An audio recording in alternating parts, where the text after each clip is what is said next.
Hello नमस्कार. मी आज भेंडीची भाजी बनवणार आहे. सुकी एकदम चिकट न होणारी फळफळीत मोकळी अशी. कशी बनवायची ती बघूया आपण.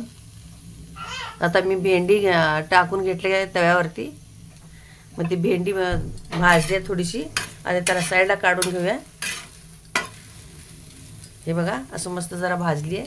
मग साईडला घेऊ ह्याला काढून. हे बघा कढई गरम झाली. आता मी तेल टाकून घेते. कसं आहे चवीला चांगली लागणारी आणि झटपट होणारी ही अशी रेसिपी आहे. जास्त वेळ पण लागणार नाही. तेल कसं तुमच्या आवडीप्रमाणे तुम्ही टाकू शकता. आता मोहरी टाकून घेते मी. हे बघा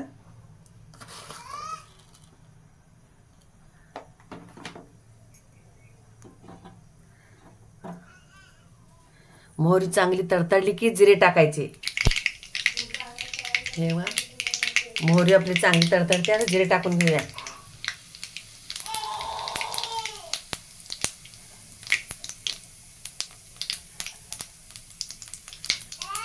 तिखट तुमच्या आवडीनुसार सांगा. कसं लहान मुलं खातात अशी भाजी केली ना, लहान मुलं आवडीने खातात. त्याच्यामुळे तिखट कमी टाकायचं. कांदा टाकून चांगला कांदा परतून घ्यायचा लाल होईपर्यंत. मस्त व्यवस्थित कांदा भाजला ना खमंग लागते भाजी. चवीला चांगली लागते, टेस्ट लागते भाजी. त्यामुळं कांदा मस्त परतून घ्यायचा. हे बघा एक टोमॅटो चिरला मी टाकून घेते. मीडियम साईजचा होता एक टोमॅटो. टाकून घेऊन मला परतून घ्यायचं.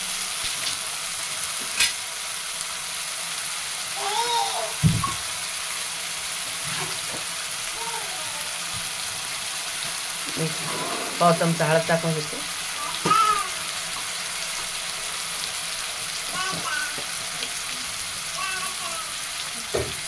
मीठ टाकते ह्याच्यातच. म्हणजे टोमॅटो पण बारीक होत आहे आणि आपल्या चवीपुरतं मीठ पण होते.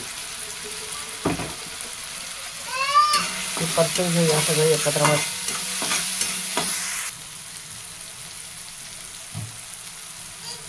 हे बघा कोथिंबीर पण चिरल्या टाकून घेते मी. म्हणजे ह्याच्यातून फोडणीमध्ये मस्त असं व्यवस्थित परतून घ्यायचं टाकून.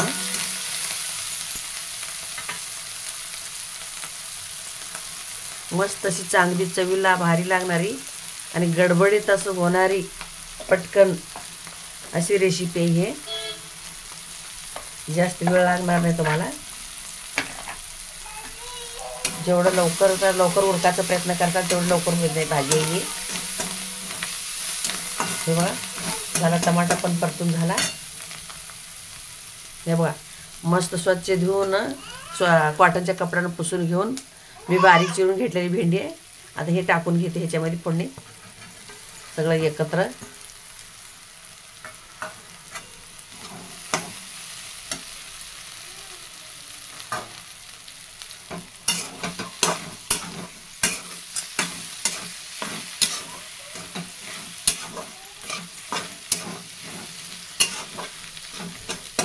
असं जरा 1-2 मिनिट परतू द्यायचं ह्याला. हे बघा 2 मिनिट झालंय. झाकण काढले मी. आपण आता शेंगदाण्याचं कूट टाकून घेऊया ह्याच्यामध्ये. शेंगदाण्याचं कूट कसं कमी जास्ती आपल्या आवडीनुसार टाकायचं असतं. तुम्ही टाकून घेऊ शकता. तुम्हाला नाही टाकायचं असेल तर नाही पण टाकलं तरी चालेल. पण शेंगदाण्याच्या कुटानं ना चवीला चांगली लागते भाजी. हे बघा सुकी मोकळी झाल्या फळफळीत. ह्याला चिकटपणा नाही काही नाही. मस्त व्यवस्थित झाली भाजी. तुम्ही बघू शकता. हे बघा बघू शकता तुम्ही कशी मोकळी झाल्या फळफळीत भाजी. हे चिकट जरासुद्धा नाही.